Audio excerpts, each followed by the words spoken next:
স্বয়ম্ভু এবার যিশু ও নীলাঞ্জনার বিচ্ছেদ নিয়ে মুখ খুলল। বিস্তারিত জানতে ভিডিওটি দেখুন আর আমাদের চ্যানেলে নতুন হলে সাবস্ক্রাইব করুন। সম্প্রতি এক সাক্ষাৎকারে নীলাঞ্জনা বলেছেন, মানুষের জীবনে প্রায়োরিটি সময়ে সময়ে চেঞ্জ হয়। প্রত্যেক মানুষকে বুঝতে হবে জীবনের প্রতিটা পর্যায়ে তোমাকে কিছু একটা বেছে নিতে হবে, আর সেটা বিশ্বাস করতে হবে। 6 বছর আগে কাজ ছেড়ে দেওয়ার কোনো রিগ্রেট আমার নেই। সবার জীবনেই কোনো না কোনো কঠিন পরিস্থিতি আসবে। বিশ্বজুড়েই অশান্ত পরিবেশ আমরা দেখছি, তবে সবার উপরে কর্মফল, এটা মনে রাখতে হবে। যিশু নীলাঞ্জনার বিচ্ছেদ নিয়ে এবার মুখ খুলেছে অভিনেতা স্বয়ম্ভু সৌম্যদীপ মুখোপাধ্যায়।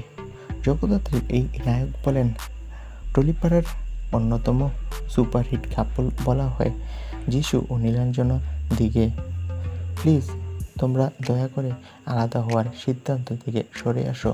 তো বন্ধুরা, এই বিষয়ে তোমাদের মন্তব্য কী? কমেন্ট বক্সে তোমাদের মতামতটি জানিয়ে দাও আর আমাদের চ্যানেলটি সাবস্ক্রাইব করে রাখো। ধন্যবাদ।